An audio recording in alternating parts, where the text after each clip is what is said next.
ఆరాధించుటలో ఇంతవరకు కీర్తనలతో స్తుతించున్నాం తండ్రి.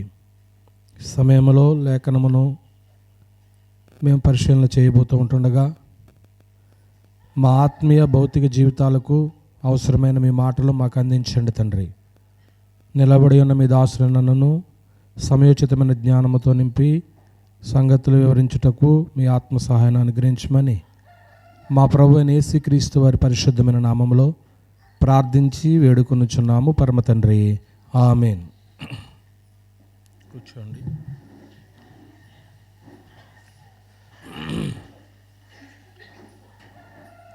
దేవునికి స్తోత్రాలండి.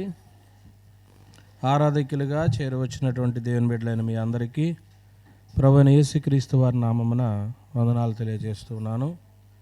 మహోన్నతుని దేవుడు మనల్ని ప్రేమించి ఈ లోకంలో మూర్ఖులకు ఈ తరము వారికి వేరే బ్రతకమన్న దేవుని మాటను ఎప్పటికప్పుడే మనం జ్ఞాపకం చేసుకుంటూ ఎక్కడ లోకంలో ఉన్నటువంటి మలినం మన మీదకు వస్తుందో అని జాగ్రత్తతో బతికేటువంటి వారు ఉన్నారు, నిజ క్రైస్తవులైనటువంటి వారు. లేదులే, ఎలా బ్రతికినా పర్వాలేదులే, ప్రభు మనల్ని నిత్యత్వానికి తీసుకెళ్తాడు అనేటువంటి ఆలోచనతో ఇనెగ్యులర్గా నిర్లక్ష్యంగా ఉండి బ్రతికేటువంటి వారు కూడా లేకపోలేదు భూమి మీద. కానీ మనం అలా ఉండకూడదని క్రొత్త నిబంధన మనకు బోధిస్తూ ఉంది. ఈరోజు మనము ఒక పాఠాన్ని ఆలోచన చేయబోతూ ఉన్నాం. ఏంటి అదంటే, do not compare your self with others.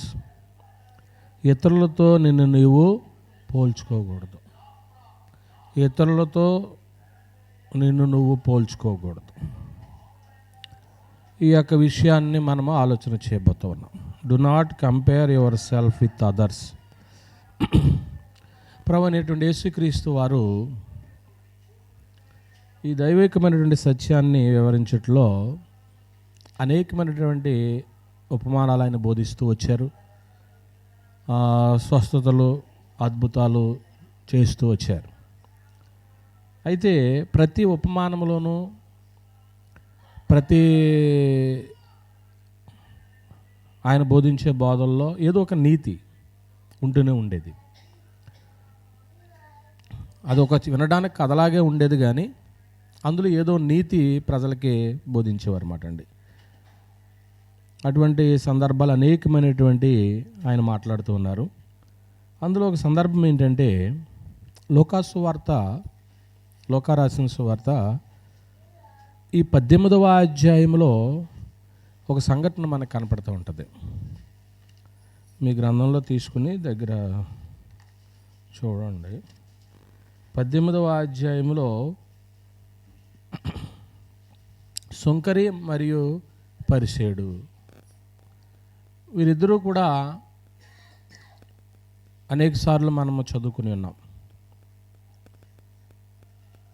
ఇద్దరు దేవాలయానికి వెళ్ళారు ప్రార్థన చేయటానికి. అయితే ఈ భాగం ఎన్నో వచనం నుంచి ఉంది, అది 9వ వచనం నుంచి సంగతులు కనపడతాయి, 17 వరకు కనపడతాయి. ఈ లేఖన భాగం మనము ఎలా రక్షణ పొందాలి అనే విషయం అయితే మనకు బోధించదు. రక్షణ కార్యక్రమం అయితే ఆ సందర్భంలో ఉండదు. మరి ఏముంటుంది ఆ సందర్భంలో అంటే, మనల్ని ఇతరులతో సరిపోల్చుకోకూడదనే సందర్భం ఉంటుంది అక్కడ. 9వ వచనంలో ఏముంది? తామే నీతిమంతులని తమ్ము నమ్ముకొని, 18:9 లూకా సువార్త, తామే నీతిమంతులమని తమ్ము నమ్ముకొని ఇతరులను చూసారా? అంటే ఇతరులను తృణీకరిస్తారు. వీరికి వీరే ఎవరు అనుకుంటారు? నీతిమంతులు అనుకుంటారు. అది సందర్భం. సంగతి ఇది మనకి బాగా ఎరిగిందే కాబట్టి ఇందులో మనం ఏం ఆలోచన చేయాలంటే, పరిసయ్యుని యొక్క ప్రార్థనలో ఏం కనపడుతుంది మనకంటే, సుంకరి ప్రార్థిస్తాడు, పరిసయ్యుడు ప్రార్థిస్తాడు. పరిసయ్యుడు అనగానే మనకి తెలిసినటువంటి సమాచారం ప్రకారంగా ఆయనకి కొద్ది గొప్ప వాక్యం తెలుసు. పరిసయ్యులు ఉండేవారు యేసుక్రీస్తు వారి కాలంలో. అందువల్ల పరిసయ్యులు వాళ్ళకి ధర్మశాస్త్రం ఎరిగినటువంటి వారు. అయితే వాళ్ళు ఏమనుకుంటున్నారు అనేది బయటపెట్టాడు యేసుప్రభు వారు. ఏమండి, అతని ప్రార్థనలో మొట్టమొదట మాట ఏంటో తెలుసా? 11వ వచనంలో ఉంటుంది. పరిసయ్యుడు నిలవబడి, నేను చోరులను, అన్యాయస్తులను, వ్యభిచారులనైనా, అదండి, ఇతర మనుషుల వలనైనను ఈ సుంకరి వలనైనను ఉండనందుకు. ఇప్పుడు దీన్ని బట్టి మనకి ఏమర్థమవుతుంది? అవతల వ్యక్తితో ఇతను బెటర్ అన్నట్టుగా ఏం చేస్తున్నాడు? ప్రార్థన చేస్తున్నాడు. నేను పర్వాలేదు, పక్క ఆవిడ మీద నేను బెటరే, అతని మీద నేను బెటరే, ఇలా అనుకునేటువంటి తత్వం ఎవరిలో కనపడింది? పరిసయ్యుల్లో కనపడింది. అంటే ఎదుటివారిని చూడడానికి తప్పులు కనపడతాయి కానీ మనలో తప్పులు మనకే కనిపించవు. అది లోకంలో అందరూ అనుకునేటువంటి మాటే. ఇక్కడ పరిసయ్యుడికి కూడా సుంకరిలో ఉన్నటువంటి, మరి ఏం చూశాడు? ఒకే ఊరే ఊళ్ళో ఉన్నారు కాబట్టి ఏవో ఉంటాయి. అది ఇతనిలో ఏ లోపము లేదు అన్నట్టుగా మాట్లాడాడు. తన మొదటి ప్రార్థనలో కూడా అదే కనపడతా ఉంది. అయితే ఇది ఎంతవరకు వాస్తవము? యెషయా గ్రంథము 65వ అధ్యాయము, యెషయా గ్రంథము 65వ అధ్యాయము 5వ వచనాన్ని మనం చూసినప్పుడు, వారు అబ్బా ఎలాగంటున్నారు? అసలు మా దగ్గరికే నువ్వు రావద్దు, దూరంగా ఉండు. ఎందుకంటున్నట్టుగా అనిపిస్తుంది మీకు? అంటే మాకున్న పరిశుద్ధతకు నీకున్న పాపానికి మా నిద్రకి ఏం కుదరదో ఆమడ దూరంలో నువ్వు ఉండాలా. మా దాపునకు నువ్వు రావద్దు, ఎడమగా ఉండుము.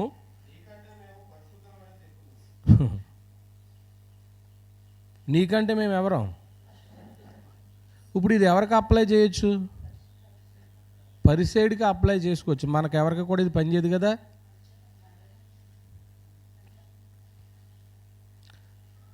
ఇలాగ ఎప్పుడైతే ఒక వ్యక్తి అనుకుంటాడో, కింద మాటలో ఇంకో సందర్భం చెప్పబడుతుంది. వీరు నా నాసికారంధ్రములకు ఎలాగున్నారో. వీళ్ళు ఈ మాట అన్నప్పుడల్లా దేవుడికి ఏం పెట్టినట్టు ఉంటుంది చూసారా? అంటే దేవుడు ప్రతిదీ కూడా నోట్ చేస్తున్నాడా లేదా? నోట్ చేస్తున్నాడు. ప్రత్యేకించి ఈరోజు పాఠంలో పరిసయ్యుడు అన్న మాట దేవునికి ఇష్టమా, దేవునికి వెక్కసంగా ఉందా? వెక్కసంగానే ఉంది. నువ్వు అనే మాట నాకు ఇష్టం లేదు, గుడికి వస్తున్నావే కానీ, నువ్వు నిలబడి ప్రార్థన చేస్తున్నావే కానీ నేను ఇతర మనుషుల్లాగా లేను అని అంటున్నావు. అందువల్ల 3 సంగతులు ఈ పాఠంలో నుంచి ఆలోచన చేద్దాం. ఇప్పుడు దాకా ఉపోద్ఘాతాన్ని ఆలోచన చేసాం. ఏంటి? Do not compare your self with others. ఇతరులతో నువ్వు పోల్చుకోవద్దు. ఓకే, ఇందులో మొట్టమొదటి సంగతి ఏంటంటే, మన కొలబద్ద ఇతరులు కాకూడదు. మన కొలబద్ద ఇతరులతో కొలుసుకోకూడదు.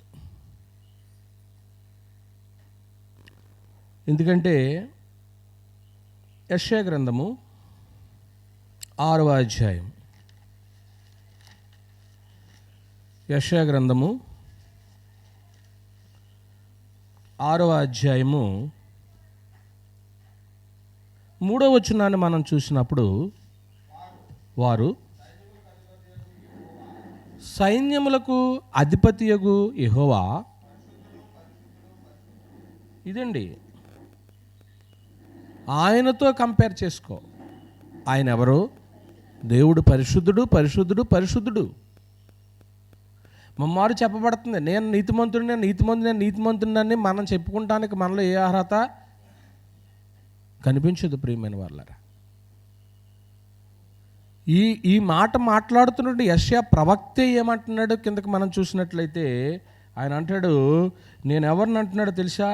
నేను అపవిత్రమైన 5వ వచనంలో అపవిత్రమైన పెదవులను కలిగివాడను, అపవిత్రమైన పెదవులు గల జనుల మధ్య నేను నశించి తిని, సైన్యములకు అధిపతి యెహోవాను నేను కన్నులారా చూచితిని అనుకుంటుని. అంటే నా స్థితి ఇది, నీ స్థితి అది. నువ్వేం పరిశుద్ధుడువు, నేను ఎవరినే అపవిత్రుడు అంటున్నాడంటే తన స్థితి ఏంటో తనకి తెలుసు. అంటే ఇప్పుడు దేవునితో కంపేర్ చేసుకోగలుగుతున్నాడా? కంపేర్ చేసుకోలేకపోతున్నాడు. నేను అపవిత్రుడిని, నా స్థితి ఇది, నేను నశించాను, నా పెదవులకు పాపం ఉంది. ఇలాగూ అనేక మందిలో కనపడదు అని మనం చెప్పలేము, కానీ కొద్ది మందిలో ప్రార్థన చేసినప్పుడు, అయ్యా నాలో ఇంకా ఏదో పాపం ఉన్నట్టుంది, ఈరోజు వాక్యం విన్న తర్వాత ఆ వాక్యం ద్వారా నన్ను కడుగు అనేటువంటి పరిస్థితి కూడా కొందరిలో కనపడుతూ ఉంటుంది. ప్రియమైన దేవుని వారలారా, దేవుని యొక్క స్థితి ఏంటో చెప్తున్నాడు. పరిశుద్ధుడు, ఇంకా ఆయనలో ఏ పాపమో లేదు. ఇక్కడ యెషయా పరిస్థితి కూడా ఎలాగుందో మనం చూసాం. 42 యోబు గ్రంథం, 42 యోబు గ్రంథం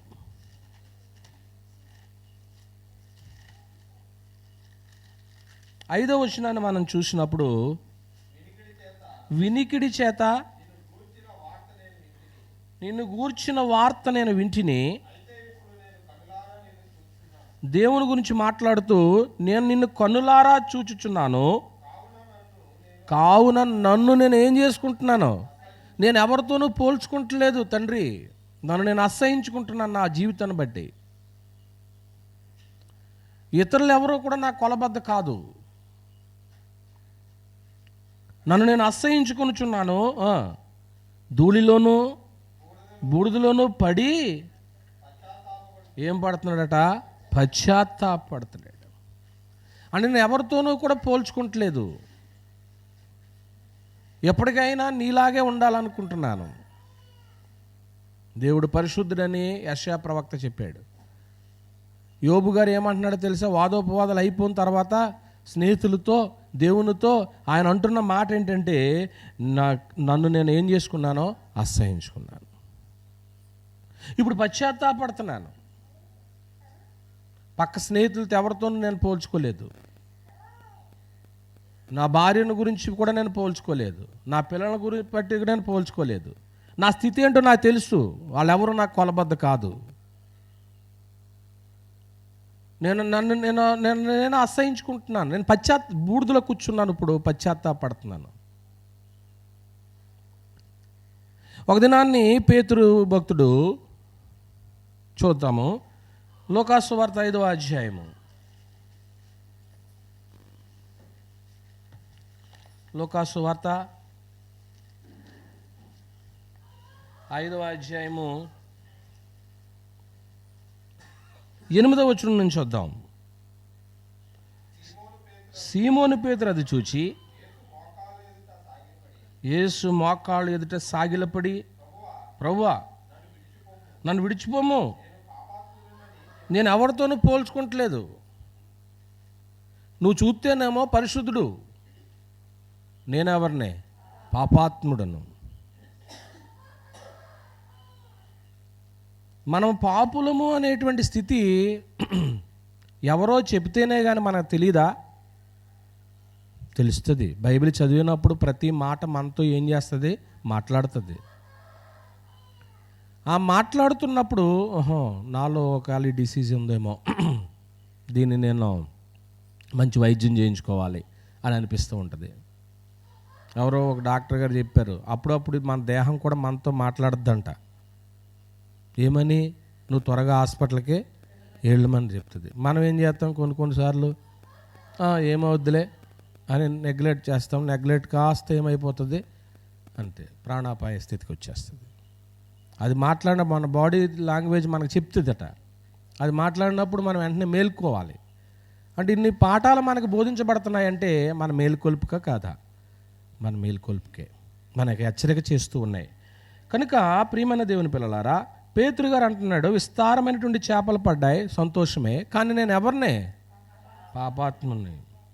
నేను పాపాత్ముని అంటున్నాడు అన్నమాట.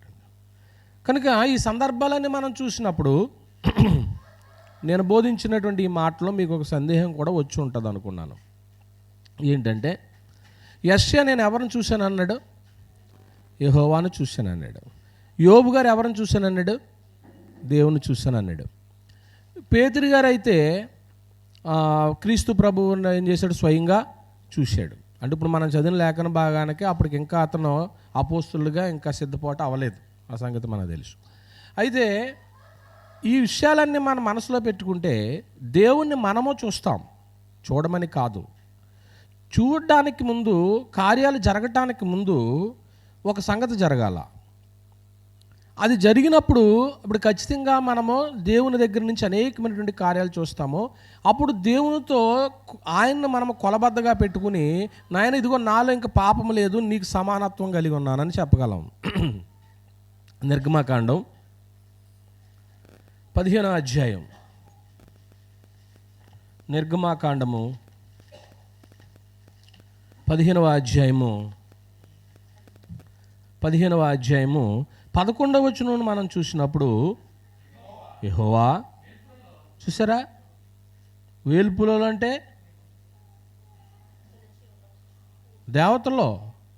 దేవతల్లో తేజోలేక నివాసుల్లో ఏమండి, ఇంకా అనేకమైనటువంటి ఇంకెన్నైతే ఉన్నాయో లోకలు అన్నీ అనుకోండి, వేల్పులలో నీ వంటి వాడెవడు?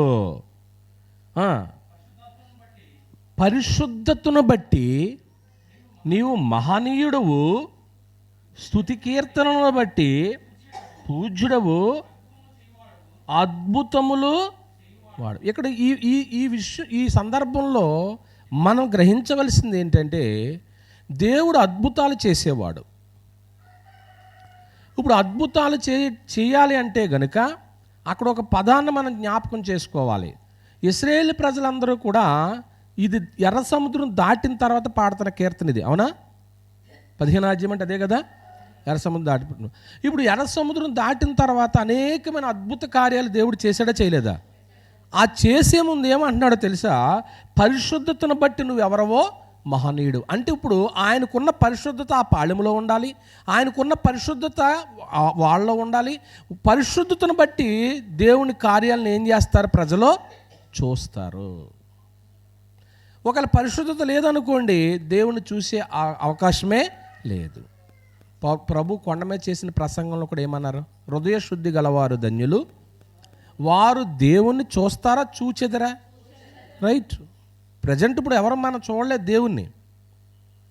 హృదయ శుద్ధిగా ఉంటే తప్పకుండా ఆయన చూస్తాం. అందువల్ల మొట్టమొదటి సంగతి మనం ఏం ఆలోచన చేసామంటే, మనము మన కొలబద్ద ఎవరు కాకూడదు?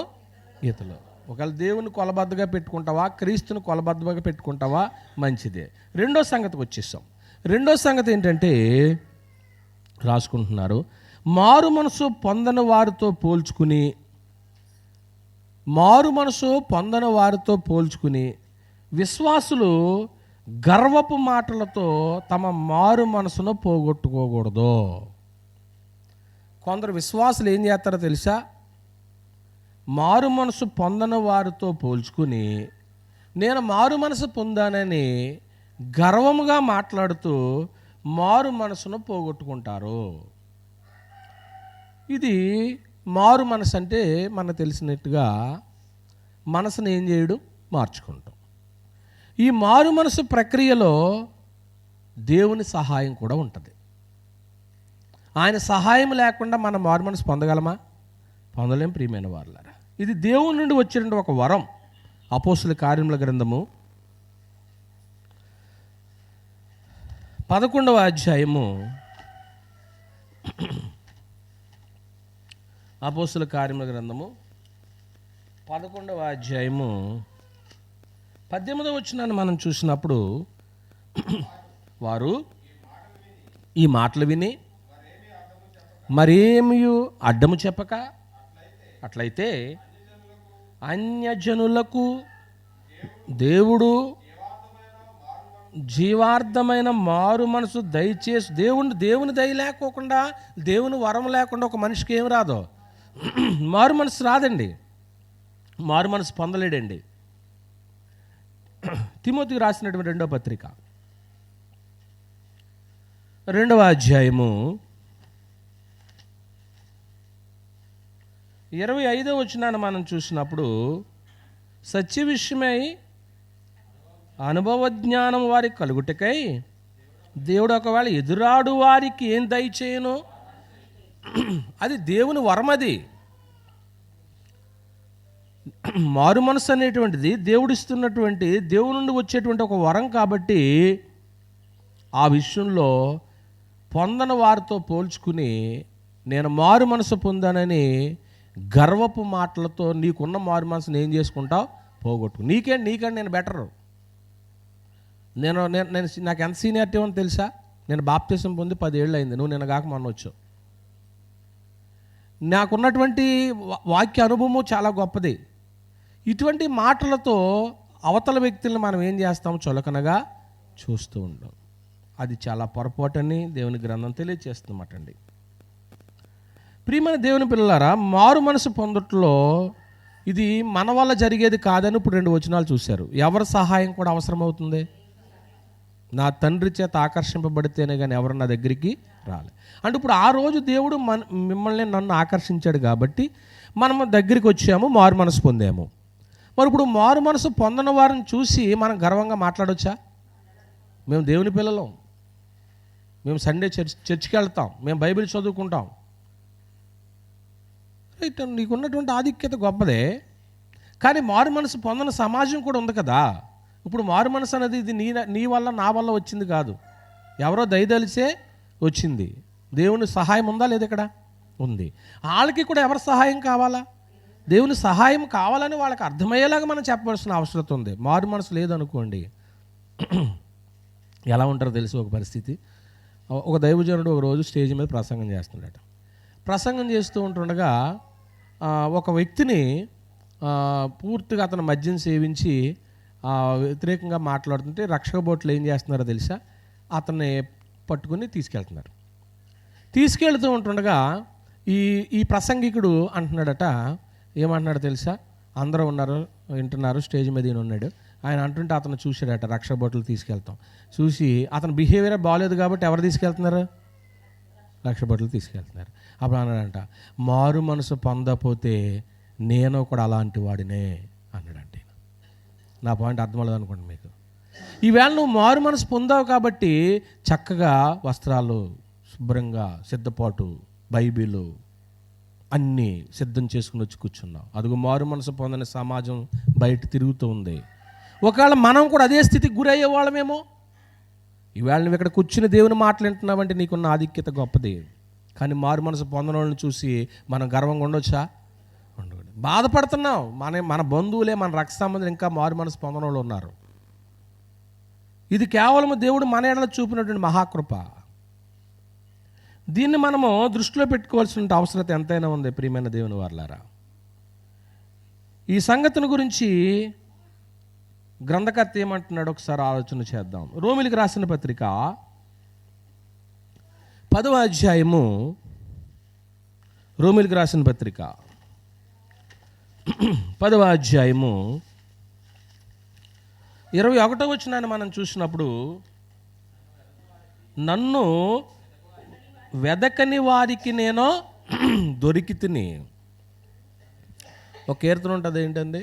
ఇశ్రాయేలు అదనా, ఇశ్రాయేలు సైన్యములకు ముందు నడచిన దైవమా, నేడు మాతో కూడా నుండి మమ్ము నడిపించుమా.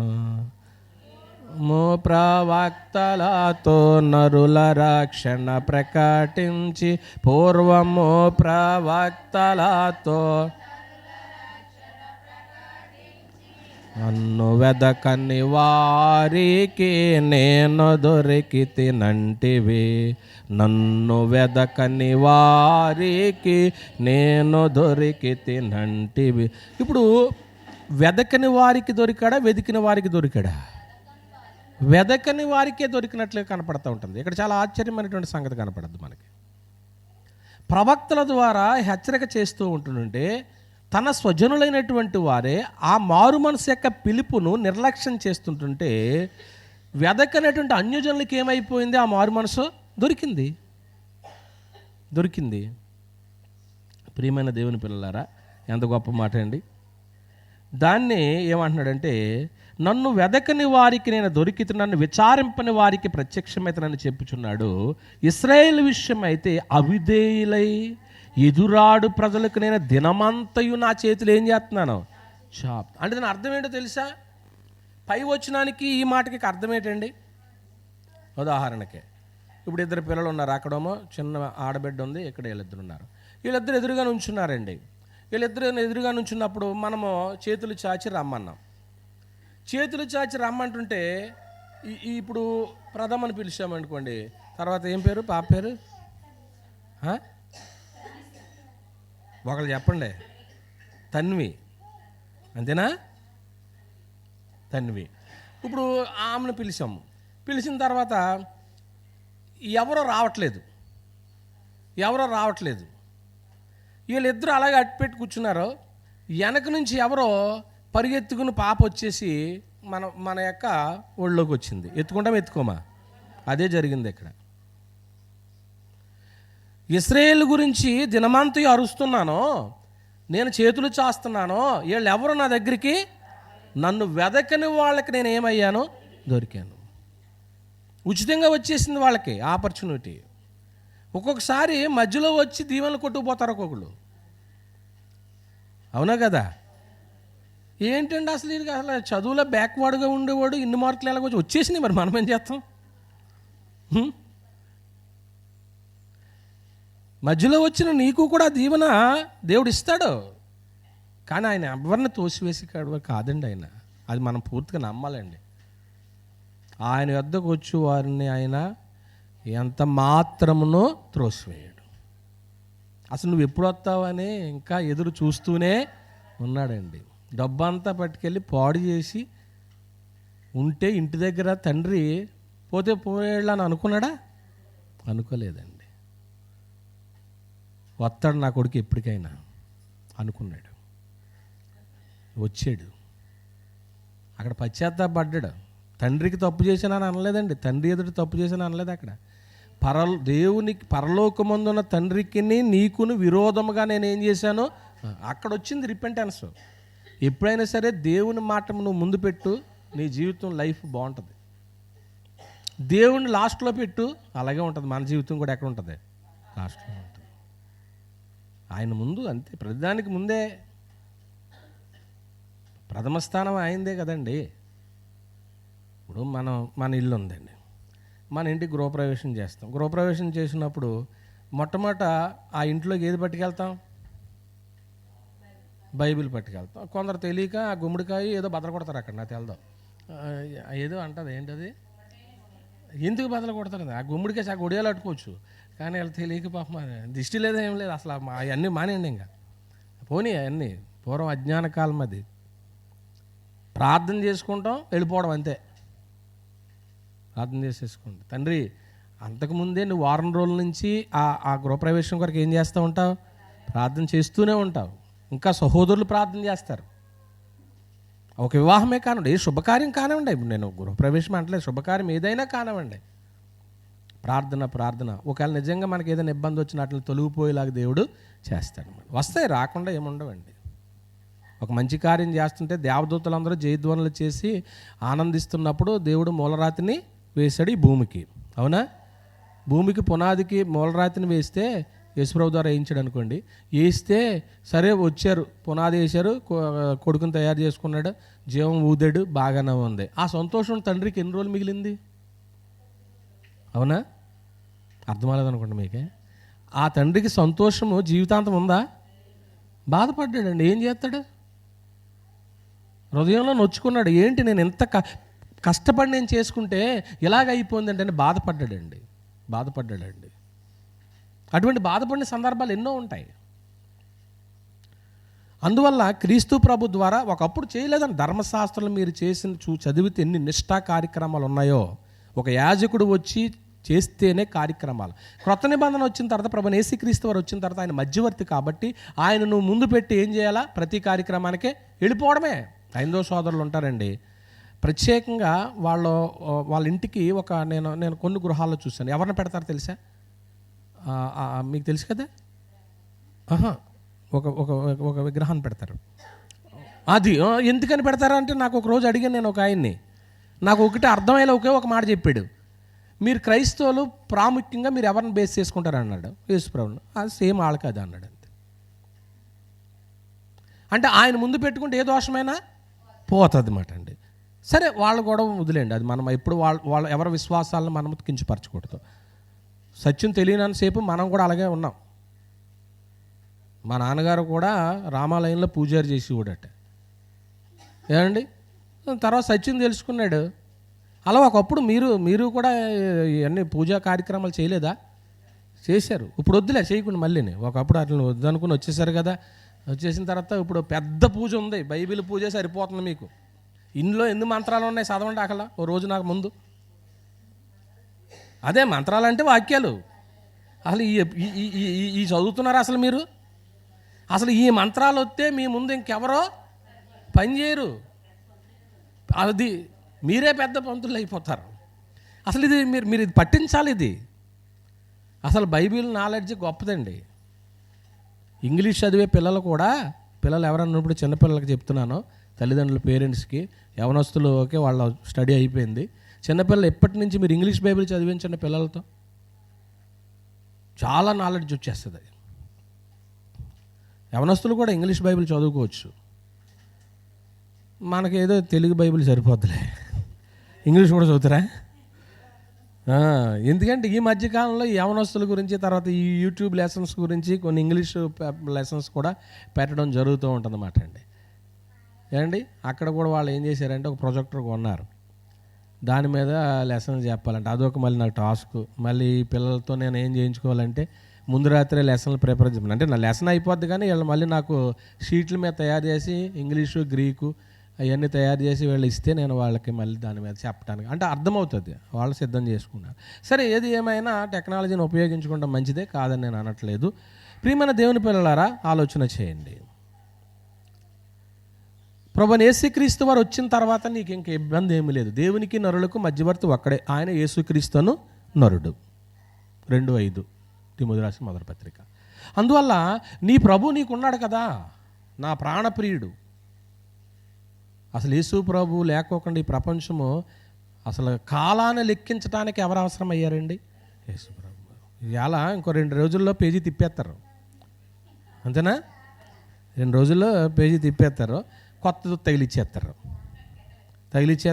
2025కి బాయ్, 2026కి వెల్కమ్. రంగులు కూడా వేసేస్తారు. చూడండి మన సిమెంట్ రోడ్డు ఎలా ఉంటుందో, అక్కడ మొదలుపెట్టి ఇదంతా తాడినారు వారి క్యాంపస్ ఇదంతా అండి. ఈ క్యాంపస్ అంతా చూడండి ఎలా ఉంటుందో, రంగులతో నిండిపోతూ ఉంటుంది అన్నమాట అండి. మంచిది, మీరు అందరూ సంతోషంగా ఉండాలి. బాయ్ చెప్తారు, రాబోయే సంవత్సరానికి ఏం చెప్తారు? వెల్కమ్ చెప్తారు. క్యాలెండర్ తగిలిచ్చేస్తారు. అసలు ఈ క్యాలెండర్ కూడా ఎవరి వల్ల వచ్చిందని? అంతే కదా, ప్రభువైన యేసుక్రీస్తు వారి వల్లే కదా, క్రీస్తు శకమే కదండి. అయితే మీకు గతంలో చెప్పాను కదా, క్రిస్మస్ అనేటువంటిది 3వ శతాబ్దం వరకు రాలేదు. 325లో స్టార్ట్ చేశారు దాన్ని. మొదటి శతాబ్దం. ఇప్పుడు ఈవేళ మీరు నేర్చుకునే బోధ, నేను బోధించే బోధ ఏంటంటే మొదటి శతాబ్దపు అపోస్తుల బోధ. అపోస్తుల బోధ ఎందును, సహవాసం ఎందును, రొట్టె విరుచుట ఎందును, ప్రార్థన చేయడం ఎడతెగకున్నది ఆది సంఘం ఎలాగైతే చేశారో ఈనాడు మీరు నేను అలా చేస్తే నిత్యత్వానికి వెళ్ళేటువంటి దారుంది. మొదటి శతాబ్దంలో లేదండి, ఆర్గన్ లేదు. ఈవేళ క్యాష్ పెట్టేశారు, డ్రమ్ములు పెట్టేశారు. మొదటి శతాబ్దంలో ఆరాధనలు లేవండి. ఏమండి? తర్వాత ఈ పూజా కార్యక్రమాలు లేవండి, తైలాభిషేక పండుగలు లేవండి. విశ్వాస భ్రష్టత్వం అనేటువంటి సంఘంలోకి ఎంటర్ అయిపోయింది మూడో శతాబ్దం నుంచి విశ్వాస భ్రష్టత్వం సంఘంలోకి ఎంటర్ అయిపోయింది. ఎంటర్ అయిన తర్వాత సమస్యలు వచ్చేసి శాఖోపశాఖలు అయిపోయింది సంఘాలు. లేకపోతే ఒకటే సంఘం అనేటువంటిది ఒకటే ఉండేది. అక్కడి నుంచి ఇలా శాఖోపశాఖలు అయిపోయి ఎవరికి నచ్చినట్టు వాళ్ళు ఏం చేసేసుకున్నారు, ఒక పేరు తీసుకుని ఒక సంఘం పెట్టేసుకున్నారన్నమాట అండి. మనకు వచ్చిన భయం ఏంటంటే, బైబిల్లో ఏ పేరన్నా పెట్టుకుందామంటే మన భయం. బైబిల్ మంద కాదు కదా, దేవుని మనసు, గాడ్స్ మైండ్. ఇందులో ఉన్న రీతిగానే మనం ఏం చేయాలా, పేరు పెట్టాలి. ఇందులో ఉన్న రీతిగానే ఆరాధన చేయాలి. ఇందులో ఉన్న పేరు, బైబిల్లో ఉన్నటువంటి సంఘం ఏం సంఘం? భయం ఏమన్నా ఉందా? ధైర్యంగా చెప్పుకోగలరా? ఇంకా డౌట్ ఏంటి? నిండా మునుగుడికి ఇంకా సైలెంట్ అండి. మీరు ఏ సంఘం? నువ్వు క్రీస్తు సంఘంలో బాప్తిసం పొందకపోతే నీకు దేవుడికి నీకు సంబంధం లేదు, నన్ను అడక్కో. ఏమండి? నువ్వు క్రీస్తు ప్రభు యొక్క సంఘంలో నువ్వు బాప్తిసం పొందావంటే నీకు ఆయనకి కూడా ఇంటాక్ట్ ఉంటుంది మాట అండి. నువ్వు ఎప్పటికైనా ఆయన నిలబెట్టి అడిగేస్తాక హక్కు ఉంది నీకు. ఏమండి? క్రీస్తునందు ఇన్ క్రైస్ట్ ఏపీసీ పత్రిక అంత ఇన్ క్రైస్ట్ అంటాడు. క్రీస్తునందు మాట అర్థం ఏంటంటే సంగమునందు అని. ఆత్మ సంబంధమైన ప్రతి ఆశీర్వాదమును మనకు అనుగ్రహించాడు క్రీస్తునందు. అందువల్ల క్రీస్తు ప్రభు ద్వారా దేవుడు మీకు నాకు అనుగ్రహించిన దీవెన గొప్పది. ఇక్కడ మనం ఏం ఆలోచన చేస్తున్నామంటే, ఎప్పుడైతే ఆయన ఓర్పును సహనాన్ని కోల్పోయాడో వాళ్ళ వెదకిన వారికి ఏమైపోయింది, అవకాశం వచ్చేసింది మాట అండి. ఏమండి? అప్పుడు కోపంతో ఆయన అన్న మాట ఏంటో తెలుసా? ఆదికాండము 6వ అధ్యాయము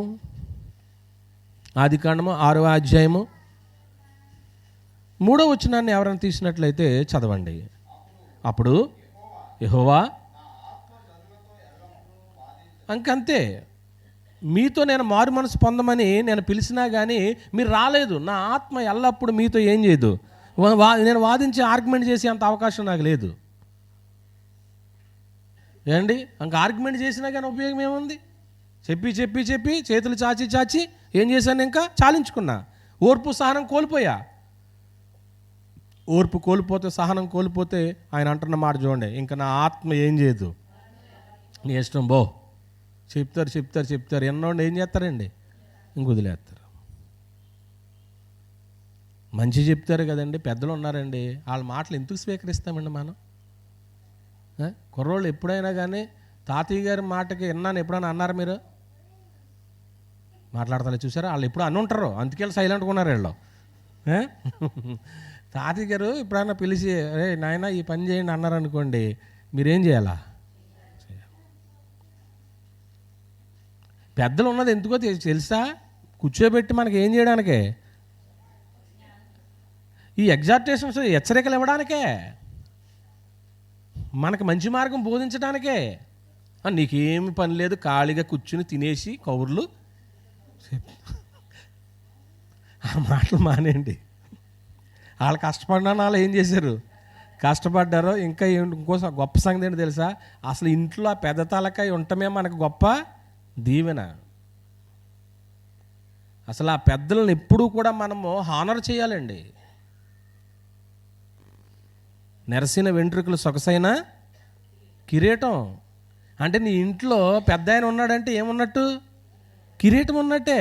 ఆ కిరీటం మన వాళ్ళకి నచ్చక ఈ కిరీటం ఎప్పుడు పోద్దాం చూస్తాం. ఆయనే కదా, నువ్వు ఇప్పుడు పెద్ద వయసు వచ్చి ఆయన తర్వాత మళ్ళీ మేము ఎత్తలేదు, మనందరం వెళ్తలేదు ఆయన వెనకాల, 1 by 1 వస్తున్నాం కదా. దాన్ని గౌరవించాలి.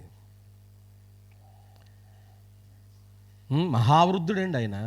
ఎవరో ఆ రోజుని యేసుక్రీస్తు ప్రభు వారు పునరుత్థానుడైన తర్వాత ఆయన పట్టాభిషేకానికి ఎవరి దగ్గరికి వెళ్ళాడు? మహావృద్ధుడి దగ్గరికి వెళ్ళాడా? అంత కోపంగా చూస్తారేటండి. దానియేలు గ్రంథం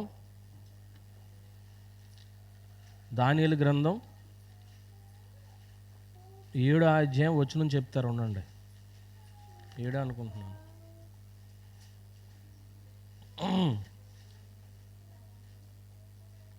13వ వచనం. రాత్రి కలిగిన దర్శనములు నేను ఇంకా చూచుండగా ఆకాశ మేఘారూరుడై మనుష్య కుమారుని పోలిన ఒకడు వచ్చి ఆ మహావృద్ధుడగు వాని సన్నిధిని ప్రవేశించి ఆయన సముఖమునకు ఏం చేయబడ్డాడు? ఈ కుర్రోడు 30 ఏళ్ల కుర్రోడు, 33 సంవత్సరాల కుర్రోడు ఎవరి దగ్గరికి వెళ్ళాడు? మహావృద్ధుడి దగ్గరికి వెళ్ళాడు. ఇప్పుడు ఆ వృద్ధుడు ఏం చేశాడో చూడండి. సకల జనులను, రాష్ట్రములను, ఆయా భాషలో మాట్లాడువారును ఆ మహావృద్ధుడు చేసిన పని ఏంటో తెలుసా? భూలోకముల ప్రజలందరూ కూడా ఈ 30 ఏళ్ల కుర్రోడు వచ్చాడు కదా, ఇతన్ని ఏం చేయునట్లు? సేవించునట్లు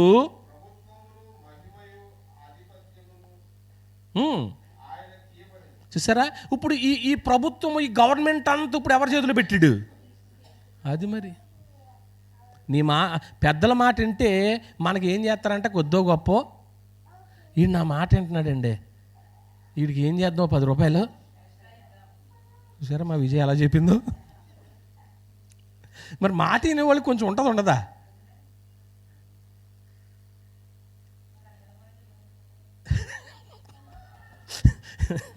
కనుక ప్రియమైన దేవుని పిల్లలారా, ఆలోచన చేయండి.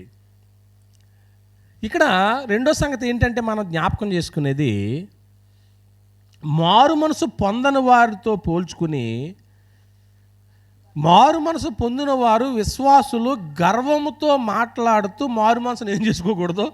పోతుంది, జాగ్రత్త, పోతే రాదు. మొట్టమొదటి సంగతి ఏం చెప్పాను? మన కొలబద్ద ఇతరులతో పోల్చుకోవద్దు. రెండో సంగతి చెప్పాను. మూడో సంగతి వచ్చేసాను. మూడోది ఏంటంటే, మన మారు మనసు దేవుని ఉనికికి ఏదో చేకూరుస్తుందని తలంచకూడదు. నేను మారు మనసు పొందాను, దేవుడికి ₹1 కోటి లాభం వస్తాయి, నేను బాప్తిసం పొందాను, దేవుడికి ఉపయోగం అని మనం ఏం చేయకూడదు? తలంచకూడదు. అది మనకే మేలు కానీ దేవునికి ఏమాత్రమో మేలు కాదు. యోబు గ్రంథం 35వ అధ్యాయం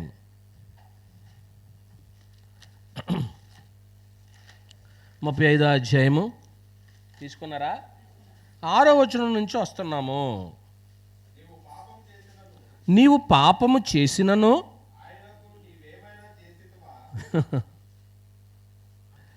నువ్వేమన్నా చేసావా ఏంటి ఆయనకి? నీ అతిక్రమములు విస్తరించినను ఆయనకు నువ్వేమన్నా చేసావా, ఇచ్చావా? గుర్తుపెట్టుకోండి, నీవు నీతిమంతుడవైనను ఆయనకు నువ్వేమన్నా ఇచ్చుచున్నావా? ఆయన నీ చేత ఏమైనా తీసుకొనునా?